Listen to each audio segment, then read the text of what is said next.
wholeheartedly say that it just hits different when you hear it from a different source sometimes. For sure. Right. I've had my dad, like in hindsight, where he's probably talked blue in the face trying to explain something to me.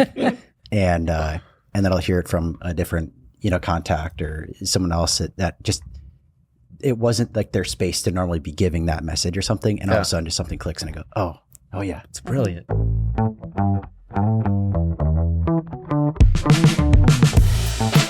From the Blue Form Media Studios, this is the 435 Podcast, the pulse of Southern Utah. Hey everybody, welcome to another episode of the 435 Podcast. I'm your host, Robert McFarland, and today we collaborate together as a community with Marcus Green, the Whole Enchilada Nation, the Whole Enchilada Nation, Branden DuCharme with the DuCharme Wealth Management crew. Thanks for joining us. We have Russie Edwards as a guest here as well as a business partner with Marcus. And we talk about communities and building communities, whether it's a digital community, but also your physical community, understanding how we take that into our daily lives. So we hope you enjoy the episode, guys. We'll see you out there.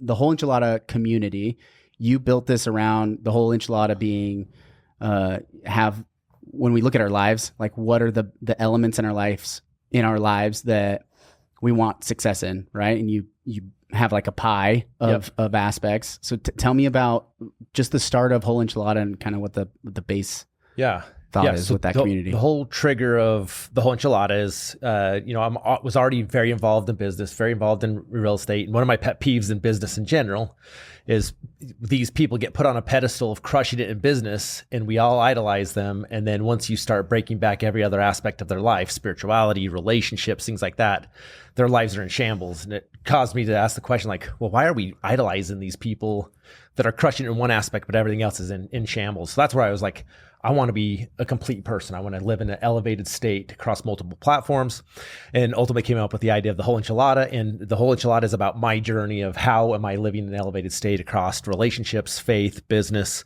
all of these things, and inviting my community along. And it's been really fun to build that community of people that want the same thing. Yeah. So when you started with the community, where did you start with? Like who was the first listeners, so to speak, as you kind of gone about it? Yeah, the good news is my first listener is still my most religious listener, and it's me. You listen to it every time, huh? Well, I listen to it while I'm going, because for me, the whole point is I'm on this journey of self-development, and I'm thinking, where do I want to grow? And those are the guests I'm bringing to the table, which is one of the reasons I want to be in conversation with you guys today.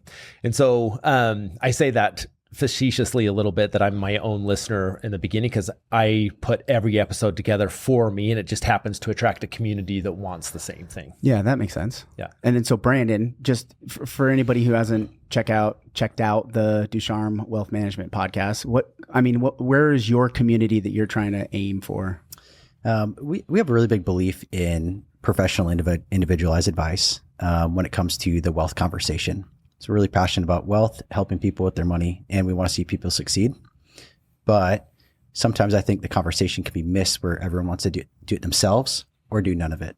Mm-hmm. And I think the key is to be educated enough to have intelligent conversations with the professionals that you're going to work with. And so the DuCharme Wealth Management Podcast is a platform where we try to educate people and give them enough awareness around the topics relating to their money that they can make smart decisions and engage the appropriate professionals in the most impactful manner, and move forward and be successful that way. Yeah. And Russie, your community as a real estate agent is the people that you know, like, and trust you, right? It's like the people that you see all the time, right? Yeah, for sure. So you don't have a podcast too? I don't have a podcast, guys. You should. Should I get one? You should get a Should podcast. I? Everybody's got This a is the podcast. test. This is the test This today. is the test to see if I should start one. Yeah. Maybe by the time we're done today, I will have already have an idea for one. Well, thinking of different communities, like being somebody that isn't hosting their own, like when you listen into podcasts, what is the topics like? Do you even listen to podcasts? I do every single morning. So like what are you seeking in those podcasts? Like, so for me, it kind of is a variety of things, right? So I'm a big believer in personal growth. So a lot of the podcasts that you'll see in my heavy rotation are personal growth related. Personal growth, business always, right? Like I'm always interested in that. I recently am on as a middle-aged woman, as Branden's target audience, and a middle-aged woman, I am on a big kind of health journey and realizing like I've only got one body here and I got to take care of it. And so I'm on a lot of like the health rotation and aging as a woman what that looks like. And so that's kind of, I'm an information seeker all the time. So can it help me? Can it help my clients? Can it help my family? Can it help someone that I care about is usually what I'm listening for. Yeah. Yeah. And that makes some sense. just pure entertainment. Some of it's just to make you laugh. Yeah, for sure. Yeah. You just turn Theo Vaughn on and you just can laugh at just the ridiculous conversations you have. Yeah. So this comes back to you. Tell us about the Wealth 435 community. So yeah, as the 435 podcast too is that, our team, the Wealth 435 team, right? It's wealth management and real estate, and those things intersect in some capacities. And we found that a lot of clients, they're in their own silos. They make decisions on the financial wealth management side that aren't as connected to real estate as they could. So it's kind of like an educational thing. And then how do we facilitate it? But the podcast itself, the 435 podcast itself, is just for St. George. It's Southern Utah, right? If you're right now, it's in just Washington County. Obviously, the area code goes up north. Yes, I know that. Everybody listening in from up north with the 435 area code. But I mean, it's really focused in on the geographic area, right? It's the community is that narrow and small, and that's okay because we don't have enough conversations at the local level, at least from my perspective, that is a one-stop place for all that information that's really impacting our lives on a day-to-day basis, right? Businesses that are coming into town, understanding what's happening in development because we're a growing county, and, real estate, business, and then politics, right? And the politics bleeds into all of those things. Yeah. So local politics doesn't get covered hardly at all. So Well, for me, this is the reason I thought it was really interesting with Russie and I coming into town for some business meetings and things. The reason I reached out to you guys to do this podcast mashup is I love the way you guys approach your community, and I see how much value you're bringing to the people that lean into your conversation. And it's fun to see all of us approaching building community and value to a different audience, but in some element the same way, right? Using digital media as this platform to have these conversations. And as I thought about, man, I want to spend some time with these guys and have this conversation, but where do our communities clash or come together? Mm-hmm. And that's one thing I thought was interesting is even though like my footprint is all over the US because we're not as hyper local as you guys are going so deep in value in one area. I thought it'd be an interesting conversation to talk about like how important community is. Mm-hmm. And sometimes we discount geographically where we're located, where we're hanging out online, and how big of an impact that is from a decision standpoint on ultimately what you become, if that makes sense. Yeah. Well, and then it's on the heels too, today, being that it's the 1st of October. The episode that dropped today was the Kiln episode, and Kiln's a co-working space that's coming into St. George, but they're in Lehigh and Provo. They're all over up north, but they're opening like 15 other locations across the western portion of the United States. And that co-working environment, the sense of community is one of the main things they're hanging their hat on as a differentiator in the co-working spaces, cultivating, creating community within those smaller businesses or those businesses that are moving around, that are a lot more mobile or flexible is kind of what they've driven at, and the importance of that. And in that episode, I talked about this digital nomad that I was listening to talk about. He traveled for 5-6 years in all over the world because he could work from anywhere, right? It was him and his laptop, and how he was really depressed because of that, like that ultimate freedom and being able to go wherever you want. He was missing out on that physical community, the ones that he got to see and build long-term relationships, because there's value in these short-term relationships, and you can only go so deep when you're digital, right? There's only, you could talk to somebody on the phone and hide your face with puffy eyes, right? And sound just fine, right? We've probably all done that. So that local community, you raise the question though too, is like, can somebody where they're raised is kind of where you phrased it from. Is like, if you're raised in a small town or a smaller town like St. George versus a bigger city, whether it's Salt Lake, thinking about, does that impact like who you become later on? I thought that was an interesting question. Yeah. Well, I think it's interesting because I think we've gone full circle to some extent. You look at our grandparents or even our parents to some extent, is they had less choices in their community, right? Mm-hmm. A lot of them never migrated far away from where they lived or where they grew up. Their community became their local congregation, their local school, and they didn't have the digital resources. Fast forward to COVID years, all of a sudden we all like completely disengaged with all of the things that were normal community, right? Mm-hmm. kids weren't going to school. A lot of people didn't go to work. A lot of people were working from home. And then people started feeling the effect of not being part of a community. And now I think we're still trying to figure out this place in the middle. But the thing I love about it is the world we live in now is people can be more selective on choosing the communities. And I think if they purposely do so, it's going to accelerate their personal development because they have more choices, which can feel diluted. But by having more choices, you can actually be more selective in what communities you're going to lean into that are more in alignment with who you are. Yeah. If that makes sense. Well, and getting information, right? Like as you operate within the world, you have to go to trusted sources for information, right? And I think we're all habitually going to go,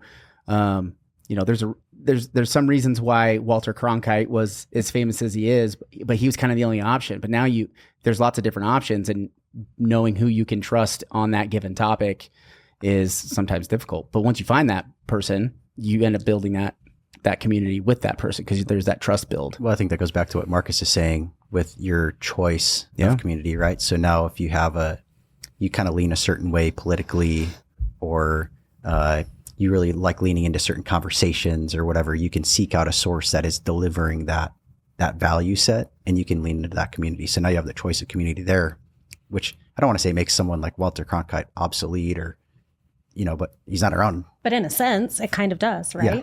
Because you have the choice and you get to hear your information from someone that you know, like, and trust, right? It's almost back to the relationship on a news or an event or the local politics. Like I know that you guys got a ton of traction just covering that because so few places do.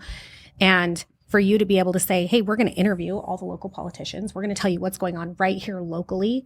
And now they get to choose, like, I actually love the way that Robert delivers this news to me, and I'm going to go deeper into that community. And you can almost intentionally or unintentionally filter out any other voice that you're going to hear. Yeah. Right? It's potentially dangerous, though. Like, for sure. Slightly dangerous. So yeah. It can be powerful and it can be dangerous. Yeah. Right. It's like having a power tool. Yeah. It's just, and so let's go deeper on that for a second, because in my mind, as I'm going through this, I'm thinking through all the different communities I'm a part of. Right, I'm building several communities through my podcast, through the businesses I own, but I also participate in some communities. My jiu-jitsu gym, my church congregation. Those are communities that I participate in. But have I slowed down enough to say, looked at who I am and what I'm trying to, like, the life I'm designing, and asking myself, is that community really contributing to my progression on my design, what I'm trying to accomplish in my life, or am I a part of this community by default? And I think it's interesting to look at. And the same thing with kids, looking at them to be like, are they falling into communities, or are they being purposeful in choosing their communities? And I think as parents, we need to choose some communities for them to teach them certain things. But just some thoughts. Yeah, and so thinking of that, do you think that there's a timeline where obviously there's a low overhead cost to being able to be a podcaster, right? And build a community in this format? Yep. Like, Rob, I run our financials. I don't know about low overhead costs. Just keep spending, Rob. There's but the ability to just get your voice out into the internet is in general pretty low. And so are we diluted? Are we just diluting all of that, and it's going to just make it more difficult? And people will, and not to criticize what you've created in your different communities, but I think people only have a maximum capacity of who they can actually build relationships and community with, right? There's a finite number of relationships that you can maintain at a high level. There's lots of studies done specifically on this, but Malcolm Gladwell's really talked about this in communications and stuff like that. So thinking about that number, do you think sometimes we're trying to build communities and just shouting into an empty echo, into an empty cave of all these other voices? I mean, I think this is a great question, because you guys probably get asked the same question all the time. Like, oh, should I start a podcast? Like, I get people all the time asking me if they should start a podcast. And my question is maybe, like, do you have a voice? Do you have a message you want to get out there? And is the message more important to you than the following?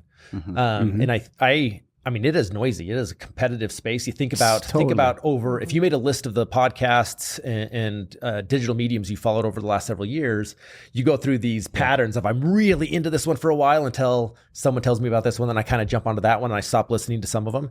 There's this rotation of value. That's funny because that's kind of why I was asking Russie, like, what are you listening to right now? Because it changes. It changes. And for me, I can't. That's why I'm so committed to the journey I'm on. Like I've been thrilled with the community. I call my community the Enchilada Nation. I've been thrilled with it growing and the feedback I get from it. But it's because I'm not making it about just numbers. I'm not just saying I need as many followers as I can get so I can monetize this and make more money doing this or that. It's happening naturally by, I think, because I'm getting really clear on what I'm trying to accomplish, and hopefully it's resonating for enough in that echo chamber that they're wanting to be a part of it. And at some point they might decide like they've got enough value from it and they need to move on, and I got to be okay with that and be committed to the mission and vision of what I'm trying to accomplish. That's so funny you said that, because Gary Vee, I was listening to Gary Vaynerchuk in like 2017, 18, 19, like pretty heavily. I'd probably listen to him almost every single day because he literally documented every single thing that was going on in his life. So you could always jump in and get new content from Gary. Yep. Yeah. And one of the episodes, he's like, if you haven't done the things that we've talked about doing, you need to stop listening to me and go do those things. And I turned it off and I stopped listening to him. I'm not even kidding you. I was You're like, like, he's bye. totally right. I just need to go Gary. do the thing. But it honestly, like when I look at the 435 podcast, I go back to his book, Jab, Jab, Jab, Right Hook, right? Yep. He's like, give value, give value, give value. And people are going to want to participate in seeing you do the things that you want to accomplish as you're giving back into those communities value. There's going to be an eventual feedback loop that in return, you're going to see a clear value proposition that would want you to continue, right? And I think you and Matt have talked about the value ladder. I think you guys done value ladder classes. Yeah, and that's so impactful. So thinking of how do I continue to give value to this community that's listening in, and then also continue to expand that. It's tough. It's tough and staying relevant. That's one of the things that's really impressed me with what you guys have done here in St. George. And by the way, if anyone's listening to this that hasn't been to St. George, Utah, you've got to come see St. George. It is beautiful and it's the quality of life here. It's incredible. But the thing I've loved about what you guys do is instead of making it niche specific as far as like real estate, you've made it about the community. Because if you made it about just a product or a service, of all the people that live in Washington County or St. George, at any given moment, you've limited who you're bringing value to. But by making it about the community, every single person that lives here woke up this morning again to choose, I still want to live here. And if I want to live here, I want to understand what's available to me here. Right. It's brilliant. Well, and the funny thing too, is I was thinking about the people wanting to move here from these different areas that might not have heard or have done a little bit of research. But if you wanted to go find about the politics in Southern Utah before you move here, you couldn't really do it, right? And so that's where we followed the city council elections really closely. Like we interviewed every single one candidate. I live here and I couldn't find information about local politics. I know, or what's going on until we started the podcast. Yeah. Interesting. And so, and even still, like me doing research on some of these topics, there's just so little information that you can find at the real local level, and the county level's helpful to take a step up. You get a little bit more information from that perspective. But either way, the idea would be if you're coming to St. George and you've heard about water, like we have plenty of episodes about water, right? We have, about power and schools and all the different aspects of the community itself. And that's but then we have to, again, stay top of mind and also continue to add to that, right? You can't just, we already covered that. Just go check out that other Go episode. listen to that episode. Yeah, it doesn't really work that way. One thing, Marcus, you said was community by default. And when I think about that, I think that's pretty interesting, right? Because it's a community by default in some ways, right? Like you grew up in a small town. I grew up in a small town. So there's certain things that you're going to default into. And yet in this platform, and we're talking about creating community and kind of those opportunities that come from it, you can't rely on a community by default, because by default, they may find you one time. But if you don't continue bringing value and, just like you were saying, continuing to kind of layer on and be current and know what's happening, they know they can come to these podcasts to get information, but it won't continue to be a default community for you, because at some point if it's no longer relevant, they're not going to continue to come to you. But yet, how many communities are we involved in that it's become a habit or default? And I think that's one of the interesting things about a digital community, which is really what's being created, right? It's a digital community. By default, you're not just going to keep your congregation in a sense, right? By default, you have to continue to be relevant, provide more information, and make sure you're speaking to your community and what connects those people, which I think is interesting, a community by default. Yeah, that's an interesting idea. Thinking about Gary Keller, lots of Garys. Gary Keller talks about how real estate has to be certain percentage digital and certain percentage physical, right? There's going to be value in every business. The way I'm hearing him talk about it, it's like there's value in every business to some physical aspect of these communities that we build, right? Because a business is a community, no matter how we slice it up. Right. So it's interesting to see, you get these booms of these communities, digital communities, but what percentage ultimately stands the test of time? It's going to rely on that physical community that they can maintain. Yeah. Right. And so thinking about you feeling spread out, do you feel a little spread out? Yeah, I feel spread out, but I think a lot of that too is again getting clarity on the message. Like if I was taking my message of the whole enchilada of saying I'm seeking individuals that want to live an elevated state across the platforms of spiritual, wealth building, business, health, and relationship. If I stayed, so I live in Farmington, Utah. If I stayed specific to Farmington, Utah, it's not every single person that lives in Farmington want to be in my community. Like everybody in St. George has a vested interest in your message. So for me, I have to go wider. And so I think that, to your point, I think within you have to know your demographic. So I've got to understand that I don't have the physical capability, even though I know I've got listeners, even outside the US that tune in every week. I can't physically get face to face with them, but I've got to cross barrier. I can still understand what it is they're waking up worried about, and does that align with my message? And can I close the gap for them? How do you get how do you bridge the gap between you speaking into the mic and then engaging back? Are you like in the comments? Do you get emails? Like, how does that work for you? So for me, it's interesting where I get comments back, because the podcast it's harder for immediate engagement, because most people are listening sometime during the week while they're driving. That's normally where my people are listening to me, is either during a workout or driving. We get way more listens than we get YouTube watches. But where I get the majority of my engagement is generally I'll take something that's on my mind. Like right now, community and culture is really on my mind. So what I'll do is I'll start thinking about that, trying to understand where I'm coming from, what I want to learn about it. I'll think about who in my world would be a great person to connect with to do a podcast episode. I generally write a blog post around it. It's interesting that blog post, the people that actually join my community and I'm sending out that weekly email to, that's where I get a lot of the emails back of like, oh my gosh, this message was so timely. Thank you. So that's where I'm getting a lot more engagement there. And then also breaking down my podcast messages, these long form content, into short form content. And then I'm getting the comments on social media. So it is interesting that, you talk about geographically, it's easy to define the boundaries of St. George as a city, but it's a lot harder to put a border around a digital community, because it's someone that may have been communicating with me via Instagram today, next week may be responding to an email that went out to them, but they're both digital forms, but different platforms. That's why it's so difficult, because like that physical connection is that email, right? Like, somebody sat there behind the computer and then typed this thing in, and then you received it, just like letters back in the day, right? There was this physical connection to getting that personalized message. And that's the thing I've struggled to do. Blake and I were just talking about this today, is that commitment to engage, physically engage into that digital community. It's tough. And don't you think it's interesting that we're coming back to that almost? Because for the longest time, I feel like blogs almost kind of went away. Like people weren't reading them, people weren't opening emails. And now just you and I today were like, oh my gosh, if I get one more spam text, right? It's people are like almost going the opposite, where they're going to take the time to read an email or a blog and engage in it. And maybe that is the letter or the physical touch. Do you think that is coming back, or is that just I think it is. I think some people are like, no, the reason they're not reading anymore because they're getting it in a video format. I think it depends on your demographic.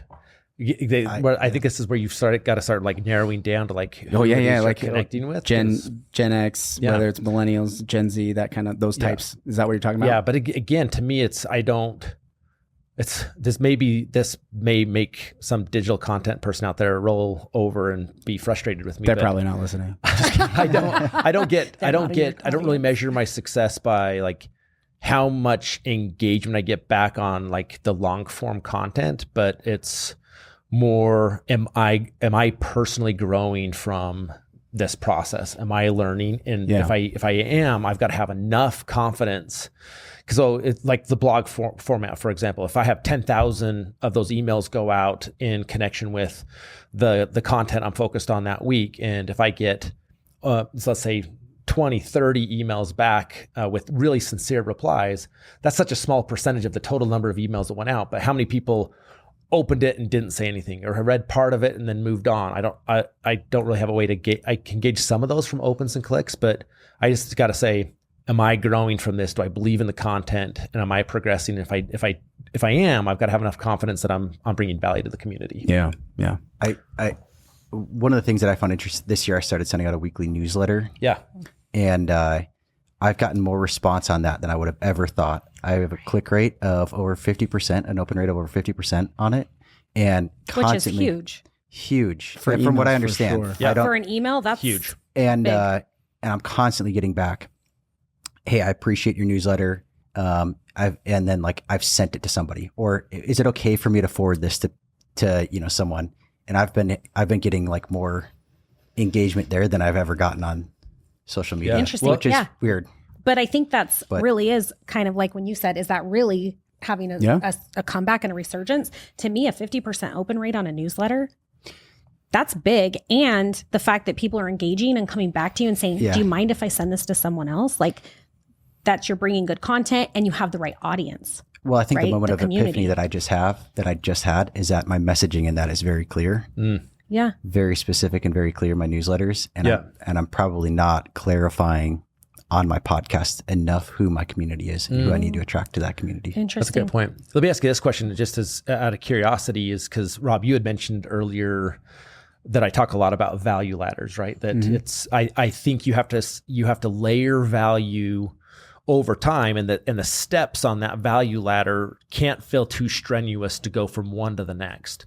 So obviously it doesn't take much obligation to read a newsletter, right? Because I can't imagine they're buying the newsletter, right? But No.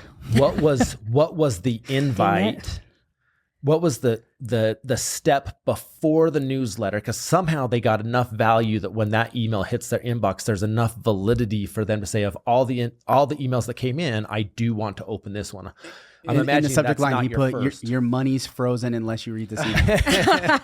You can't move your money unless you I'm read a this. prince in Dubai, and I wanted you to inherit my money. No. I think what helped me is when I first sent it, I didn't know anything about. So there's always a thing about like the thing that can get in your own ways, or your own intelligence sometimes. Yep. So I didn't know You there have was that problem quite often, I think. Yeah. But I didn't know there was like, you could get tagged for, or like the systems would flag you for spam if too many people didn't open your emails. Yeah. So I was just taking my CRM and just downloading my like contact list and just like blind CCing everyone. Yeah. Like sending it off to compliance. Hey, is this email good? Yep. Blind CC like Blast. 200 people, or whatever. Yeah. And one of my IT friends told me like, hey, just so you know. So I at first had no way of tracking like open rate. All I knew is people were kind of saying like, they were replying, oh, hey, this is really cool. Great information and things. And so I just kept doing it. Like, I switched to, using like a service that sends them out. But I had a group of people that I had their contact information because I've talked to them and had given them value. Like that's so. It wasn't just like every email that you had is people and have talked to before. I'm working on it right now so that somebody can, because I know this is like the next step in entrepreneurship here, to be able to have people sign up on your website for my newsletter. But right now, the only way they can sign up is like if they like, is they call you and say, hey, can I get your newsletter? Because if I take the time to put their email in my CRM and then like tag them to see, that makes sense that your open rate's so high, because that takes some element of personal connection. Yeah. for them to get in there. Well, so going back to your thing is like the thing that made them open that is they saw that it was from me, and I am hoping associated in their head like, oh, this is somebody that has added value to me in the past, whether and that I think the hardest thing though, like the hardest thing to do would be to take a podcast like this or a podcast like the Whole Enchilada. Somebody might have heard from a friend or they stumbled upon it, right? Yeah. They might have stumbled upon it in some kind of way, and connecting to that person that you may have gotten their buy-in, but have you really got their buy-in? And then even in the episode, you got to deliver that value that's in that email when you have their attention almost immediately, because you might lose them, over something else. But and I think as it's really difficult as a value creator, someone that's really trying to drive that value forward. Like, I think it's our obligation to know within our community who is willing to lean into a higher level of value, right? So like within the Enchilada Nation, people hear me talk about on my podcast, Hey Enchilada Nation, to me, that's everybody that's potentially hearing my voice, my message to some extent. Mm-hmm. And then anyone that's getting the newsletter and some other things, they have actively taken some step towards their relationship too. Like me posting a podcast out, me putting something on social media is me putting something out without any knowledge of whether someone's going to enjoy that value or not. But as soon as they take some step back towards me, like they subscribe, make a comment, something, to me that they go from Enchilada Nation to Enchilada Network is the way in my database I track it. If they're in the network, that means they've made some element of the relationship back. Out of the network, if they really start leaning in, they're making comments, they're coming to multiple things. I just held a big event for the Enchilada Elite in Florida. We did a multi-tiered system. I like a gun shooting event, and we had 20 incredible entrepreneurs. How do at I this get event. in the elite group? I didn't get an invite to that. Didn't get an invite to that? Branden did. But couldn't make it. We already did that. It was incredible. We had such a great time, but it was people that the reason the conversations were so high level and value there is because they'd been leaning into this value over time and knew that the other people in that group also had been leaning into the connection value. there. Yeah, there was a connection, like that community, even though that was the first time some of them had met at all or even engaged. Because there was the commonality and community, the barriers were instantly broke down. So within that community, you rattle off the segments. What are the segments of your community? So Enchilada Nation, Enchilada Network. No. Oh. Like family, spirituality, business, money. Spiritual, wealth, business, health, and relationship. Yes. Okay. So out of those elements, where do you get the feedback the most? Is like this thing resonates. Do you think there's like one of them that's kind of an outlier? It actually has been kind of interesting because I think which of the platforms first attracts them to the community is not the one that engages them the most. And what I mean by that is sometimes, because I do a lot of like really challenging physical things, people get intrigued by climbing a mountain or doing jiu-jitsu or whatever it is, and it attracts them to the community thinking they want to do that too. But then the comment I get back from them is on a spiritual post, something about faith-based growth. And they're like, that's what I needed to hear. So that's one of it's actually rewarding, I think, in a community when you find something you didn't expect in that community that even bonds you more to that community. Yeah, that's cool. Mm-hmm. So, but going back to like what attracted them in might have been one thing, but maybe from the comments and the feedback, like when you're actually having conversations, is spirituality? No, I think the business is number one for me. Business is the number one attractor in, just because I think that's more the realm of which I'm known. And I think it's probably similar, going back to you, I've had it similar with Wealth 435, is you may capture a new listener because they are like, no, I do want to know about what is the water situation in St. George. Yeah. Like every time I've heard about you before, maybe didn't intrigue me, but now if I can step in and say, I am concerned about the water situation, they come and listen to that, they're getting value from that, which probably opens them up to be more open to like the other topics you're talking about. Yeah, right? Yeah. Totally. My thinking of like, what do you know best too, out of like all of those different segments, you might also, what you know best is what you kind of lean into the most. Is business the one you kind of lean into the most? Yeah, I'd say business, and I've really done a lot in like the health space. I've really always enjoyed working out and those type of things. So, and I love being active. And you didn't have a black eye this time I saw you. So I was like, right? Apparently he's been doing better in jiu-jitsu. Better or less, I don't know. So like or less. He's just been picking smaller opponents. Yeah, exactly. I think that's right. I think you have to lead with what you know, because you have to have validity in your space. But I don't think that you should shy away either. I think you actually, because we were talking about the it being so noisy out there, I think if you're not pushing the limits of your own knowledge, that you become neutral, you become vanilla in the space anyway. Yeah. What you were talking about, like, what do you want to deliver to your community is a lot for your own self, like your number one listener. Yeah. The funny thing is that really resonates with me, because a lot of times the people that I have on, I have some direction in certain times, and then other times I'm just like, I don't know anything about this. Who's the best possible person on the planet to talk to? Because I don't know, and I don't really want to go to this. I don't want to go to the computer to do it. You don't want to give it a goog.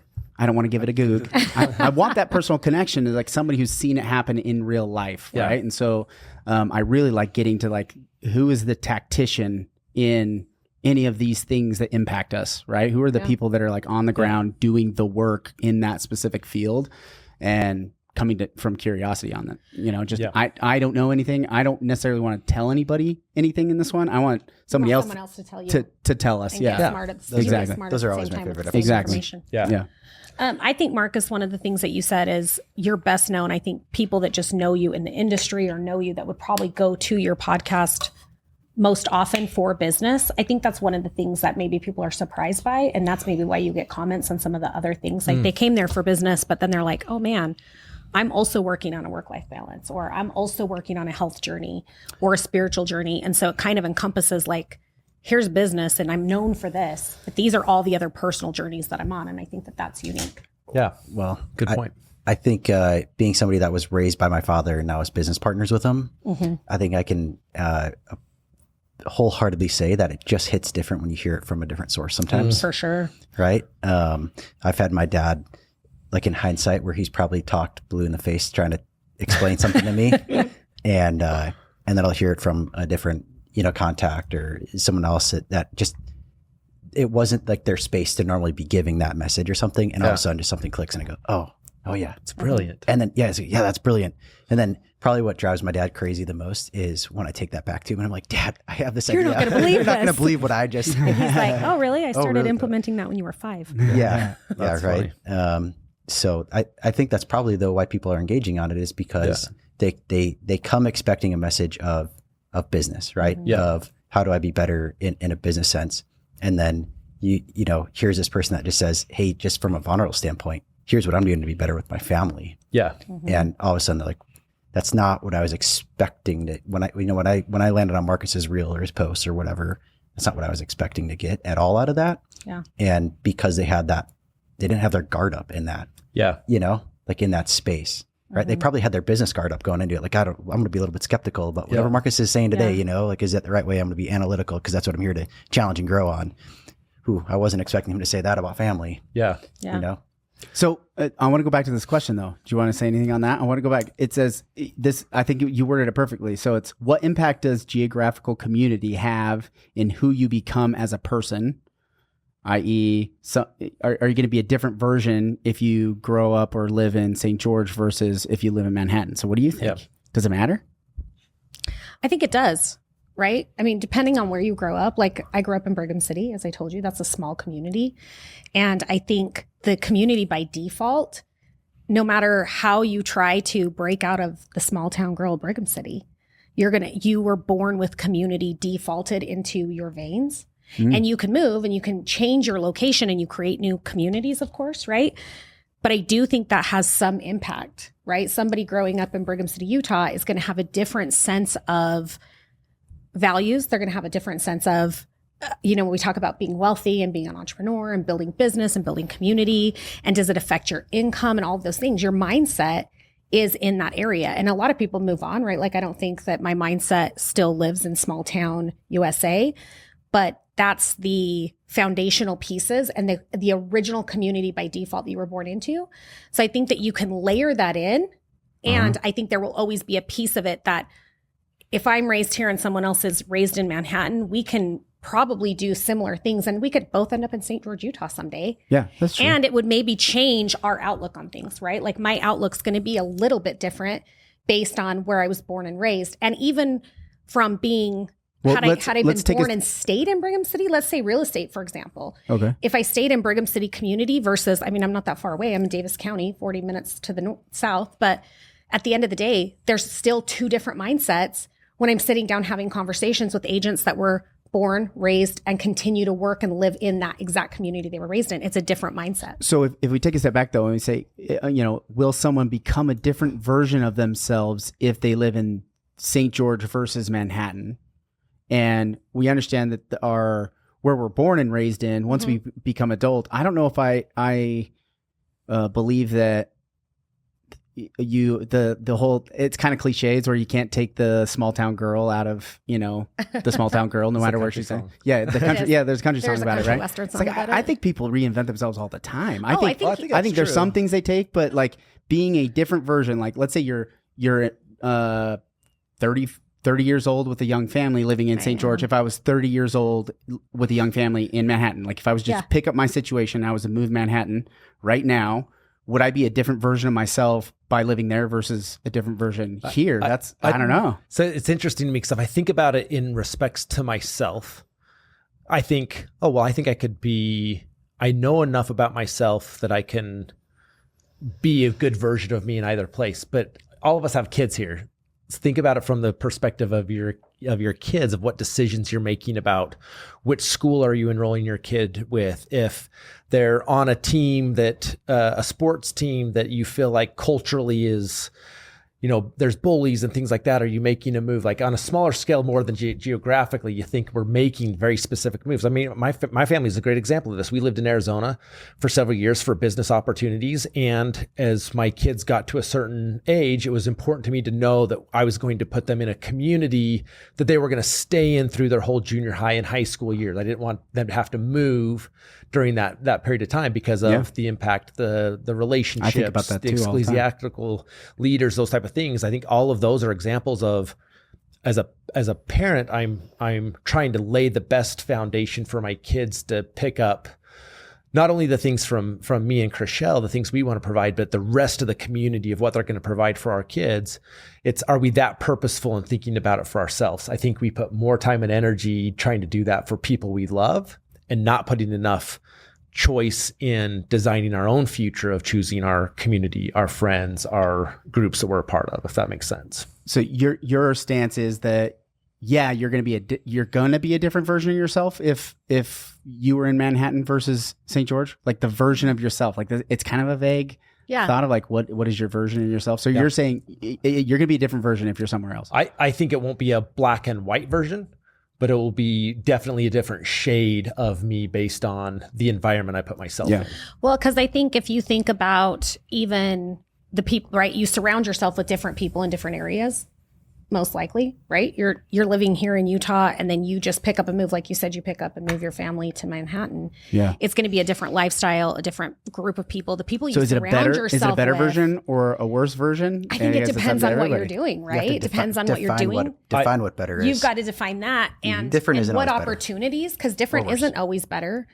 Different can just look different, right? I think, Maybe there's different opportunities real estate where you're too. at. Like people move neighborhoods because it just legitimately is just Yes. who's across the street. Yeah. Like if you'll move your whole house and everything you have, across you don't town like the neighbors. because you don't like the neighbors.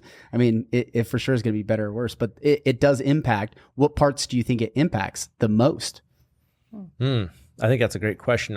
I mean, I'm just in my mind, I'm thinking through like actual decisions that we've made as a family to impact our kids' future. For example, we've chosen to live in a home that is a very nice home, but we could afford more. We wanted our kids to be around kids making more fiscal responsible decisions and things like that, right? So I even think like, man, it's hard to say which part of it impacts the most, but I think each of them are impacted significantly based on where you live. Like it's just, I think there's a lot of little things. One of my kids, we moved schools one year because we felt like that wasn't the right environment for her, and it putting her into a new environment, a school 3 miles away, produced a completely different result for a kid in junior high years. Yeah.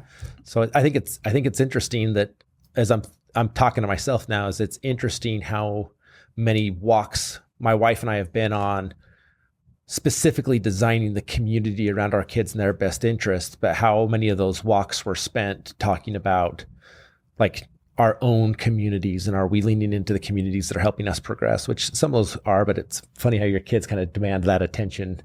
Yeah. But I just would encourage the people listening to this is getting clarity. To your point, Branden, I think you made a great point of like, well, it depends on, have you defined what you're trying to accomplish? And I think we make a lot of choices to do that, but are we putting thought into environment and community in support of what we're trying to accomplish? Yeah, I think I put a lot of thought into this personally. I left Wisconsin like 2 weeks after I graduated high school, full of piss and vinegar back then. You're still full of piss. You brought and that vinegar. with I didn't say I got rid of it. I just said I left with now it. has it somewhere else. He just said he took it to a different state, guys. Yeah. But I came to Utah because I didn't have a great experience in high school. And I felt like I was going to be trapped if you didn't stayed. leave. Mm-hmm. And I had been to Utah, and there was something about Utah where it just seemed like a higher level of competition. Like, if you were that kid playing City League and you wanted to play sports on the traveling team as a kid, like that's just a higher level of competition. There's something that just makes you want to go compete at a higher level, right? Like and I felt like I had that drive, and I felt like Utah would provide different opportunities that I had no idea existed, right? I just knew that it was going to be something different. And so I came out to Utah for school, started summer semester at UVU, like just cause I was like, wanted to get out that fast of Wisconsin. What was I thinking? And, and from there I started like intentionally, at first I had no idea what I was doing. But really started to like realize, okay, who am I going to spend my time with? What are they doing in life? Where are they going? What value can they, add to me? What value can I add to them? Who should I be surrounding myself with? What are the habits I should be picking up? Like I had never stepped foot in a weight room in a gym before I moved to Utah. Well, I had 2 roommates on the UVU rugby team, and they got me right. Like, let's go to the gym. Well, yeah. So I started so all of a sudden I'm changing as a person and growing. And, when I joined the Army, we left Utah, my wife and I, and we moved up to Washington State. And so then we're part of a different community. And, for better or for worse, the community of the military is its own community for sure. Much, yeah. And then you have also the community surrounding you in Washington State, like when you're off base.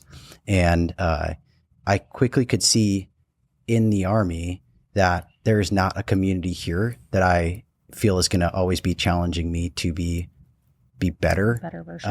Yeah, it was, and I served with some phenomenal people, but I didn't like the culture of the community of a lot of the things that I was having to deal with. And so as I got out of that, and we had the opportunity to then move anywhere in the country after I got out of the military, we started thinking like, well, where do we want to go? And let's be intentional about the community. I'd like to say I put way more thought into it, but we did think like, do we go back to Wisconsin, right? All my family is in Wisconsin. Do we go, my father-in-law lives down in Kentucky. Do we go, do we move to Kentucky, have a, quiet life in rural Kentucky? That wouldn't be fun. And before I joined the Army, we lived up in Utah County, right? Yeah. And You picked a good spot. I remember going back on Christmas leave the year before I got out, and it had exploded up there. And it was huge, massive. All these people, way more than I had remembered before when I lived there before. And so as we got out, we just went, okay, first off, St. George doesn't snow. So that's like the biggest thing. Yeah. They have the university. I can finish my college degree. But the thing that was kind of important to me was it was in Utah. And I like that Utah has this culture of driving to be better, better yourself in business, spiritually, better yourself physically, right?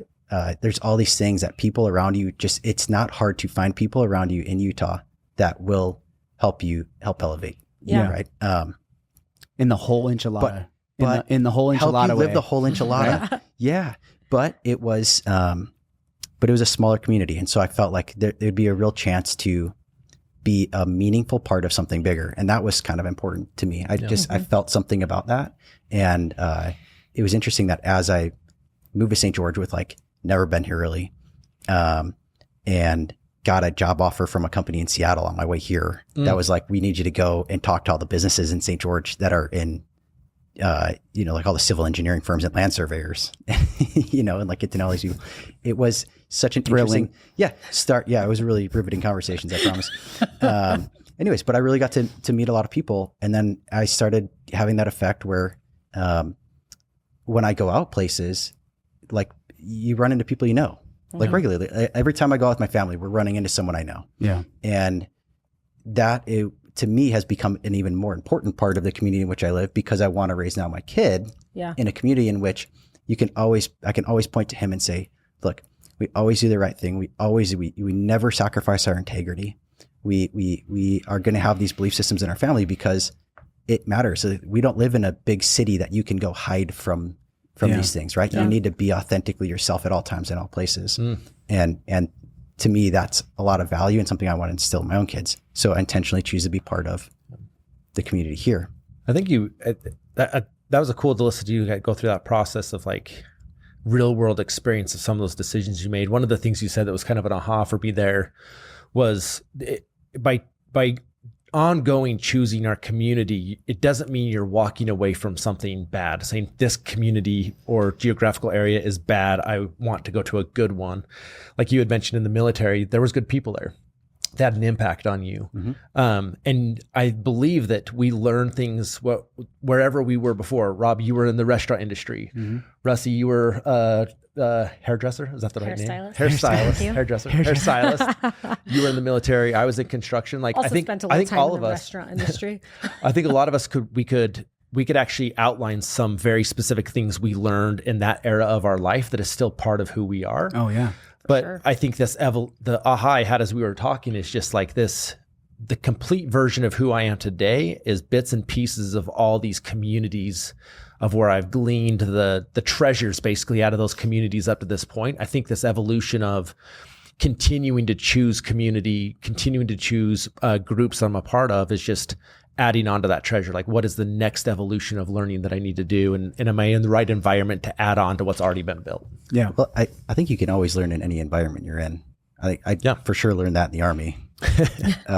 Yep. But I mean, you're joking like, everyone probably in this room at some point worked in the restaurant industry. And I'm like, yeah, I'll still go down to Culver's right now. And I've eaten a lot at restaurants, but I've never worked at a restaurant. I told Marcus he needed to get a job this week in the restaurant. On the way down, we actually had a conversation around it. Just go be a host. One of my first, be a host, man. One of my first jobs was working at Culver's, which is like Culver's. It's not a glamorous job by any means. Right. It's like a notch above, working at McDonald's as a kid or whatever. And but I still take away I learned a ton of lessons about how to deal with people and communicate and keep your chin up and it's not fun, but you just gotta have Teflon. Do it. You gotta have Teflon on. People say mean things when they're hungry. Yeah, people. I say mean things when I'm hungry. I know. I get hangry. I think that is huge. Like the restaurant industry in general. Like we were talking about it on the way down. I know you and I have talked about this a ton.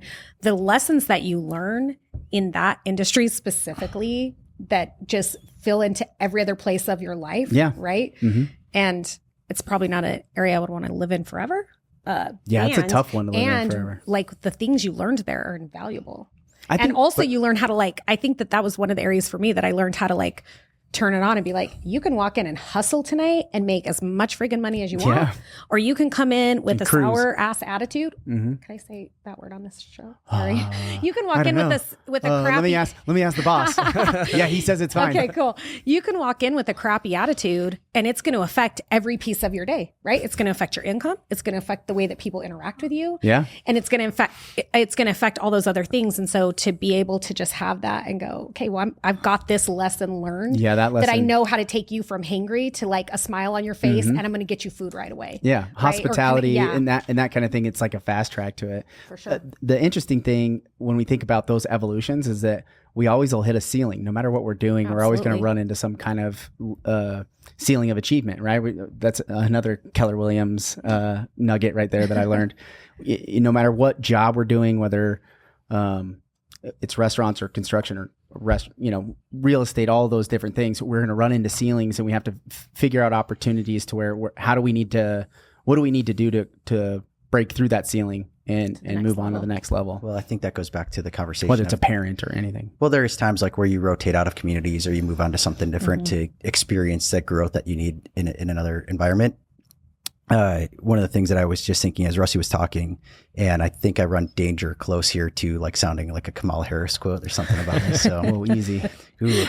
But what I was thinking is you're kind of you're a summation of like the communities that you've been involved prior. For sure. Right. And so we all have these unique experiences that give us unique perspective, unique skill sets, a unique way of thinking about things or being able to communicate different ideas.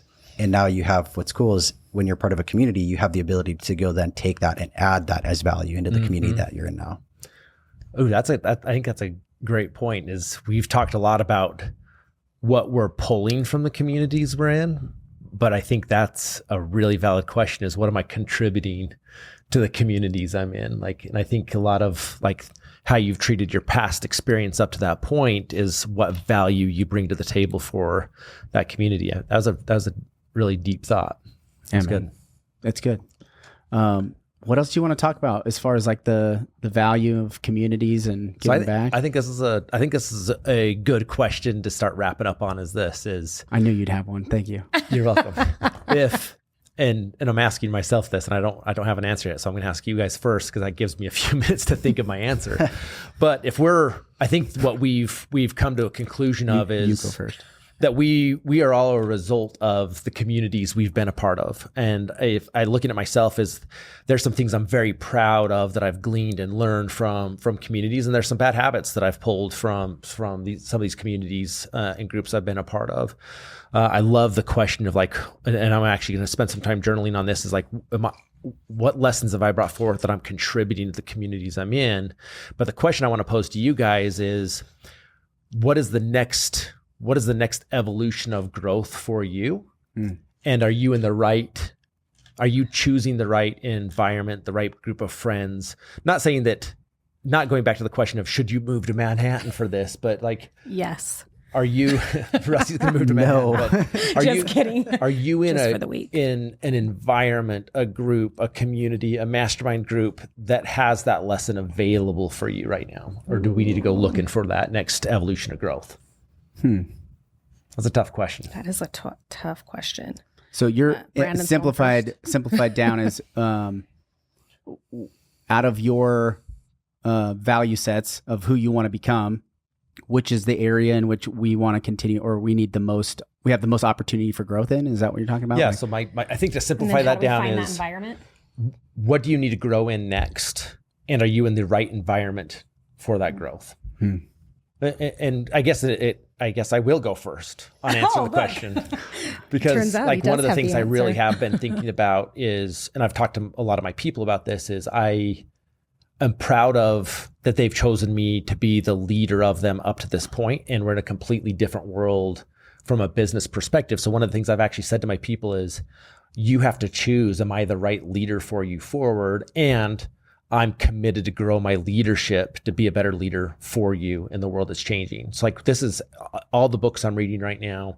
A lot of the podcasts I'm listening to, things like that, are all leadership based for me to become a better leader for my people. The question that I would say is, am I spending enough time with the people that I think are actually much better leaders than me, instead of just sticking my nose in a book? And the answer is I need to spend more time with people that I think are evolving their leadership so that I can grow as a leader to fulfill my responsibility to the people I lead. I think we've done some of these exercises before, whether it's in Ignite classes or whether it's other trainings that we've been a part of before, right? Even business planning, there's always an element of okay, what's the personal growth goals that you have for this year? There's this quote that I had to learn in high school. So the very matriculation day, military prep school, mom and dad are gone, everybody's standing in line getting issued all their gear. And we had to read a book. It's called the Blue Book, and it's all the rules. It's the rules of the school.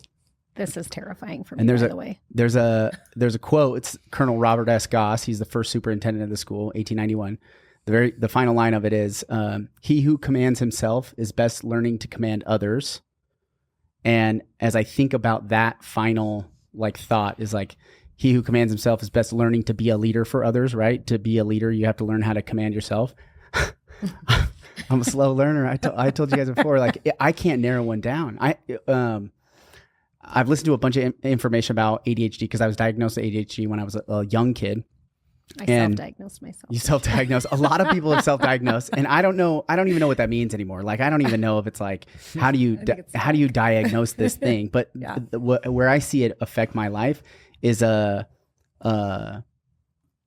inability to prioritize things like on the fly. Like I have a hard time weighing out, should I do this or should I do this? Like what's the most important first thing, right? Yeah, Functionally, it's something I have to. There's not no intuitive nature to priorities, because then if I let life just attack me, right? I'm a master of my schedule, right? I'm a master of my schedule. It's still my affirmation because I still haven't done it. Mine too, because sometimes I have a master of my prioritize. schedule and sometimes I have such a struggle. hard time prioritizing like the most important things, right? And so for me, like I've settled into like what's my opportunity? Okay, first, can I just command myself? Like, can I command myself to the level at which I would expect somebody else that I was going to lead? And so I've my whole life was like, you could be a leader. Here's all the leadership classes. Like starting as a sophomore in high school, I was taking leadership classes, right? Like listening to the books. I have always been in some kind of position of leadership, mainly because in absence of one, I always just end up raising my hand because if nobody else is going to do it, I might as well do it, right? Yeah. And so I get put into those situations. And the one thing I had to stop doing, I had to stop being the one in charge. Like I had to I'm going to just be in charge of my thing, my family first, and make sure I can have self-leadership first before I can move forward, right? And even us growing our team as we've gone along is like adding people to it. I'm like, so maybe it's a mindset thing. Maybe. Well, I mean, just to this point, I recently wrote a leadership course that I'm rolling out in a couple of weeks, a 3-week leadership academy. And as I wrote that course, I asked myself, what is the number one thing that someone has to understand about leadership before they can be a great leader? And you just affirmed exactly where my mind went. Is we talk about leadership in the form of leading other people, but you cannot earn the right to lead other people if you cannot lead yourself. Yeah. So I thought you nailed that. And it just, thank you. It affirmed to me as I'm getting ready to teach this academy and roll it out that I started at the right spot there. So I think that's cool. Thanks. Yeah. I think one of the takeaways I learned in the Army was before you can lead, you have to learn how to follow.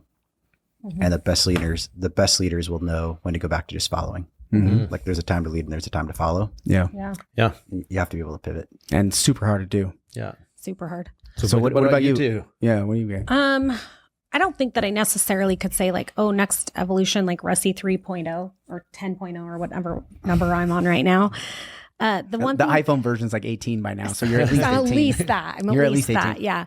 I think that probably next evolution for Russie is, I think one thing that you just said that I was like, oh my gosh, that resonates so much is if somebody else wasn't going to step up and be the leader, you're like, well, crap, somebody's got to be a leader here, right? So I'll step up, I'll do it. Mm-hmm. And I think for me, it's being a lot more, I'm trying to narrow my focus and be a lot more intentional with the things that where am I leading that I can actually make an impact? And how can I continue to grow and evolve? Because quite frankly, there's years that I'm like, I feel like I'm on like a scratched record where I'm just like, where like you're not growing. Yeah. And I'm like, how do I skip through that, the ceiling of achievement, whatever it is, right? Mm-hmm. And how do I become more intentional with what I'm doing as a leader to be able to really make an impact in the areas that I care about and that I'm passionate about and that I really want to make an impact and I personally want to grow in, right? Because I think it's easy to, by default, jump in and go, I'll do that, or I'll say yes to this. And am I really making the biggest impact in that area? And not just on the people that I lead, but on myself too, right? Am I growing in a direction that I don't feel like I'm stagnant? Am I growing in a way that I'm like, oh, I see this new version of myself up here and I'm proud of that version. I want to get to it. And I know there's people that are stuck in the same loop and how can I impact them more? And so I think the next part of that question was like, how do you find that environment? I think for me, it's really defining what those areas look like, who that person is, and then how can I go and put myself in a position that I am intentional with it, but I am the person that's the right person for whatever's needed in that exact space and intentionality instead of broad, right? Because I think it's almost easy a little bit to be a broad leader and say yes to everything instead of narrowing and focusing on this is where I really want to make an impact. So now that you've identified that, do you feel like your current environment, your current group that you associate with can help you do that? As I sit next to my business partner, Marcus Green. That's why it's so scary. That's so scary. You should do this on a regular basis. I mean, anybody you're in. No, if you're in a serious business relationship with somebody, if the answer is no, it doesn't mean you leave. If the answer is no, it's how do we introduce those elements how do you of shake that systems, up? tools, models, relationship skills, habits? How do we introduce those in? We can change our community. You don't have to leave the community. You have to change. Oh yeah, no. And I was just joking about that, by the way. But I think I feel like I'm in the middle of a divorce right now. I think in some ways, yes, right? Like your environment, I'm a firm believer that if I'm not happy in the environment I'm in, I contribute to that environment, right? I contribute to the culture. And so if I'm looking around and going, something feels funky, how am I impacting that environment and people around me? So yes, I think I'm in an environment of people that are focused on growth, which is big. And I also think that anytime that you've been involved in multiple communities, led across kind of multiple venues and communities and spaces, organizations, I think there's people that you're tied to in some that maybe aren't really growing anymore. And I kind of have been just like resonating through this. Is this a group for a reason, a season, or a lifetime?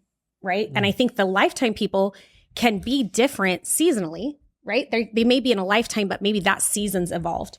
And you've got to figure out how to change that environment a little bit to make it still evolve with you in the world you're in. Okay. Did you just make that up? The reason, season, or lifetime? That's good.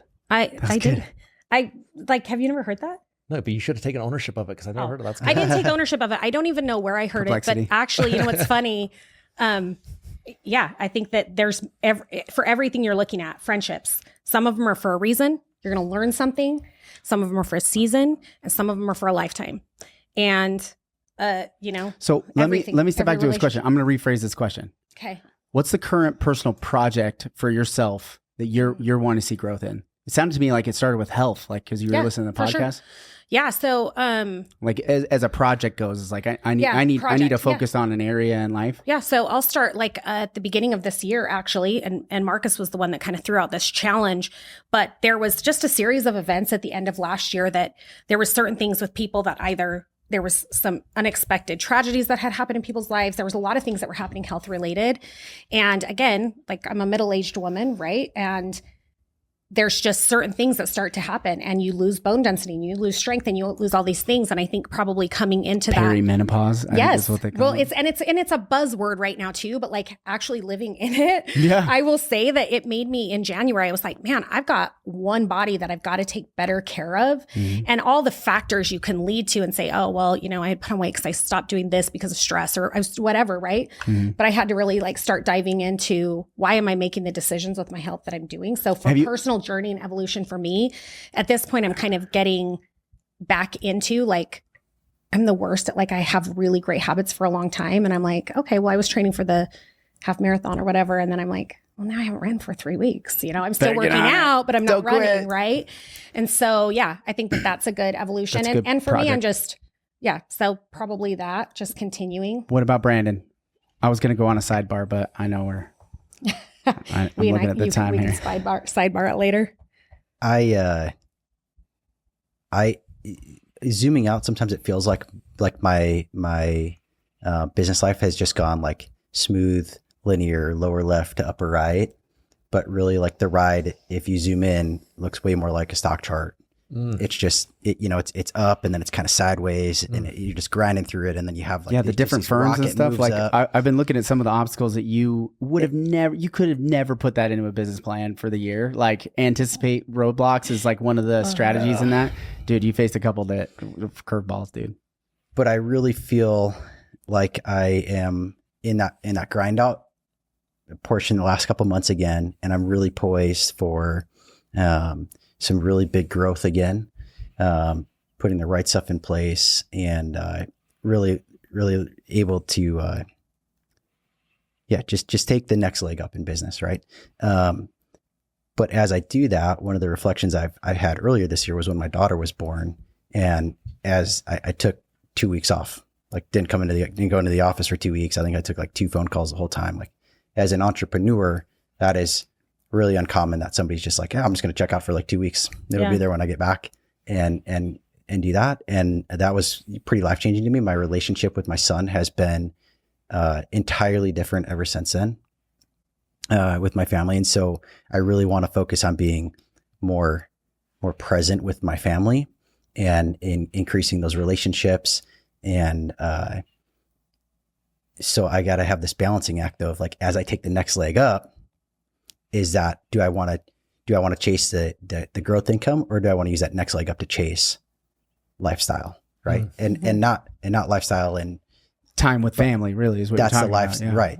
That lifestyle. Right. Yeah. So do I want to have a big practice and big business for the sake of having a big business, or do I want it because at a certain point I should just be saying like, I'm very blessed and I should be using this now as a mechanism to drive opportunity for relationship building with my family. I'm glad you said that too, because looking back at, when I was at the stage right there with a brand new number 2, right? If you number of kids, right? Mm-hmm. And I didn't shift fast enough, in my own opinion, on refocusing on family, right? Because a lot of times, especially as men growing a business, women completely different, truthfully. But just as a man looking, you can get so lost with the excuse, but it's going to provide for this really great life later on for us. And if I do it now, these are my prime working years, blah, blah, blah, all that stuff you get told. And the reality is like, your time with your family, especially your kids, is really small. Yeah. When you look at the income earning years as a whole, and it's easy for guys to put their head down and then miss half of it. And then before they realize, shoot, I don't want to let this thing go. I'm glad you said that. That's so encouraging, bro. To answer your question, I think looking for more opportunities to be part of some different communities that can help me in that journey. Nice. I'm aware of that. I think I have some really good support around me. Like I have access to some really good resources and some communities, but I'll say that I also feel like it's a little bit challenging sometimes, like when you get into the entrepreneurial space 100%. And you get into the communities, and it's always so hard line one way or the other, right? Yeah. And I'm a very, I don't want to say like vanilla guy, but I'm in the middle on a lot of stuff, right? Like, so I'm looking for a community that's like, hey, we get it. We too think that you should be able to use your business in a certain way to fund, family opportunities, right? And spend time with your family, and not just say, well, okay, we're going to do the next thing to 10X or scale your business, or, hey, business is bad and you should just sell your business and spend time with your family and cash out. I mean, I had that opportunity this last year and passed on it. Yeah. So, yeah. Oh, I think you and I have a whole other conversation about the male versus female version of that, right? Because you said not so much as women. No. And I think it's a different version. If I said that, I meant not so much as women, meaning the version of the male archetype of leading a family and saying as a breadwinner, right? Yeah. And then having a woman also see that same vision. I can't like for me, I can empathize with it, but I can imagine like what you deal with being a mom and a business owner. Yeah. That's totally different. Totally different. Yeah. Like the two things are just completely different podcast yeah, episode. That's what I said. That's what I was saying. I was like, this is something I think you and I should dive into. I think it would be interesting concept. Absolutely. Concept, so. I think we should wrap it here. Yeah. Okay. Thanks for being on. Our communities collaborating together, is crashing communities together. Yeah, super fun. And thank you guys for the relationship too. We've known each other for a long time. I've learned a lot from all of you guys. So excited to continue to grow. And this has been great. I took a page of notes here of some things to really make me think. That's why you took the notes. So you could say that you took a page of notes. Yeah. Nice. Way to go. Exactly. Yeah. Robert took no notes. Everybody take no notes. He's got AI recording the whole thing. He'll have his transcription here shortly. It'll summarize all of the different things. All right, guys. Hey, thanks for tuning in, everybody. We'll see you out there. Thanks for listening in. If you enjoyed this episode, please like and subscribe. Make sure you're following us on all the social media websites. We love your support. We love the dialogue. We want to continue that going. Find us at realestate435.com. We'd love to help you find a house here in town or help you get wherever you're going.